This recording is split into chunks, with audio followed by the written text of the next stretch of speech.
So, final score from the Montego Bay Sports Complex in St. James in Western Jamaica.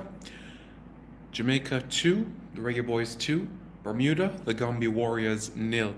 The goals coming in minutes 41 from Jordan Fletcher and minute 79 from Kemar Beckford.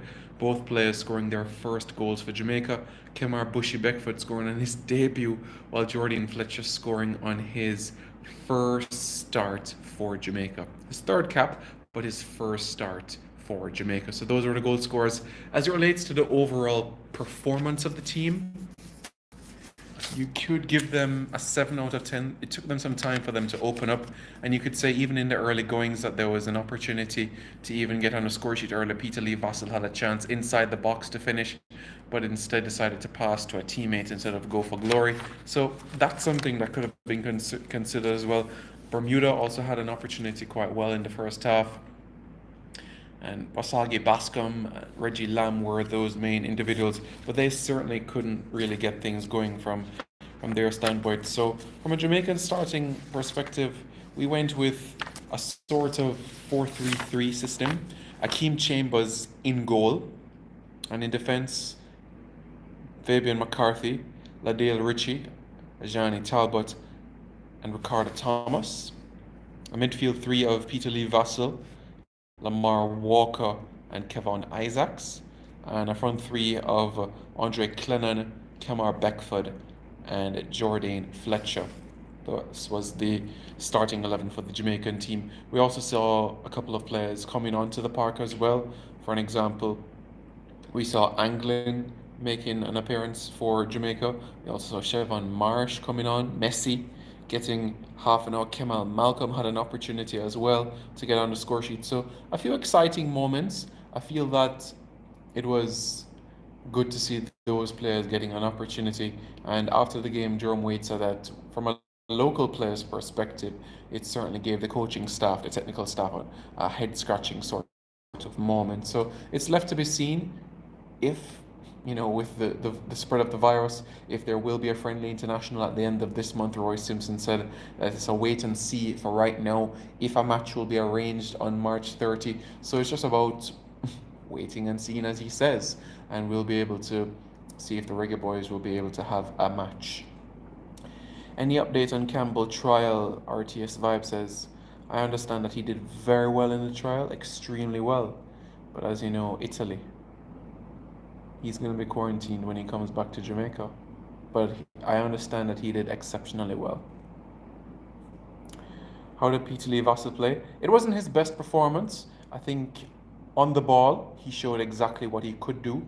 But in terms of off the ball movement, I certainly think that that's an area that has to be polished. Do you think the future looks bright for the Reggae Boys? If the right players are picked, then absolutely. If we field our best 11, Jamaica can go to the round of 16 or even the quarterfinals of the World Cup. And I'm not being crazy when I say that. I'm not being emotional. If Jamaica picks the best players that fit into the team, then we have the capabilities of doing very well. But there's more to life than just going to a Gold Cup. You have to build for the future as well. Can we think 2026, 2030, 2034? That's what we have to think about. Who scored the second goal for Jamaica? Kemar Bushy Beckford, 14 goals from Montego, from Mount Pleasant Academy. I told you in my preview yesterday, look out for this guy. He's certainly somebody to look out for. Lamarck Walker, getting back to his best. Going to take some time, but I was impressed by the sparks that he showed this evening. We need a front man who can get us the goals. Well, as I said, when you think about World Cup qualifiers, you're gonna have Shamar Nicholson, Deva Orgil added to the mix. So those are two centre forwards that will be involved in the program. So you can expect them to be part of the World Cup qualifying squad. Can Kemar Beckford break into the pool? I certainly think he can. 14 goals in 20 odd appearances for Mount Pleasant Academy. I think he could really be one of those individuals can break into this player pool. I think he is. I think he really can. Do you think Jamaica needs a national football academy? Yes, but like any project of that nature, it's going to take time, energy, strength, and resources. It's just thinking about it and the structure that it should be from under 8s to under 10s, under 13s, under 15s, 17s, 20s, 23s to senior team. We're going to need all hands on deck for that to happen.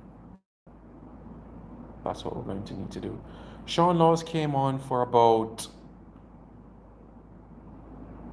a quarter of an hour, 15, 20 minutes thereabouts.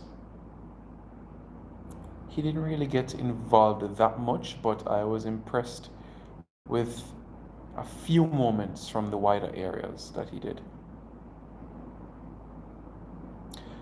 Giovanni Da Silva, I think the front man is Shamar Nicholson.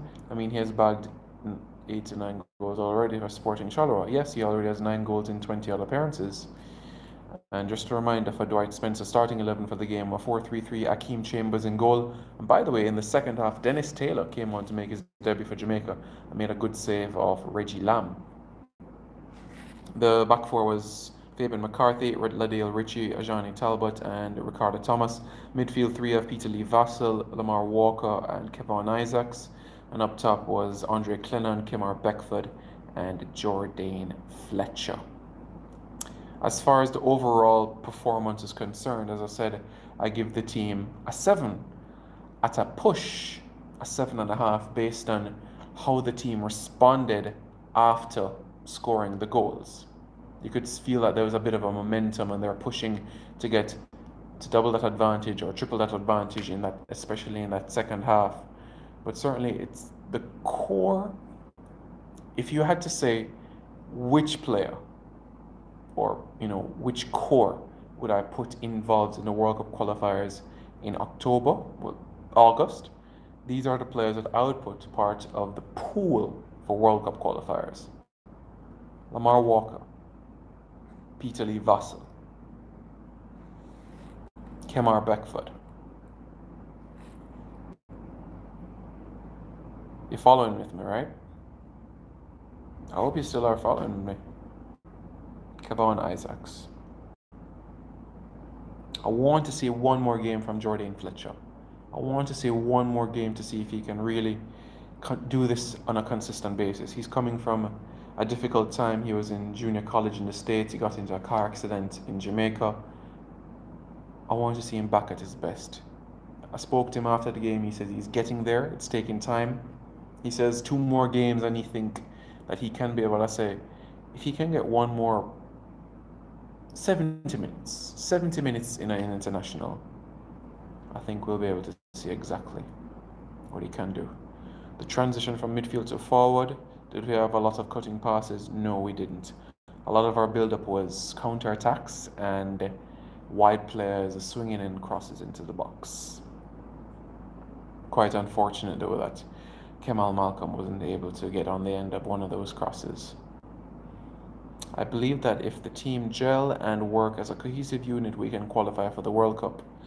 He said, Giovanni, I believe the same thing too, but we'll have to settle on the core. And we should be good. So Reggae Boys fans, let me know your thoughts in the comments below about this. I'm going to take one more comment before wrapping it up. You see the time now at night, it's almost 11 o'clock. It's been a long day.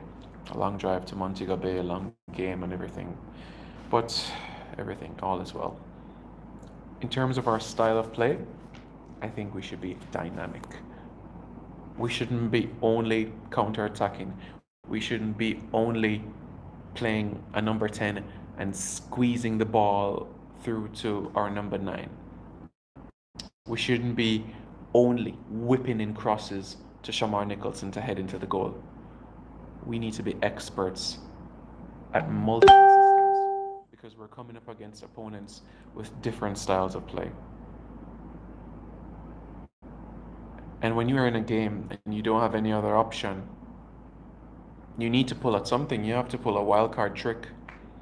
And I believe once you're able to be flexible and have players that can operate in different systems, then it's a win-win.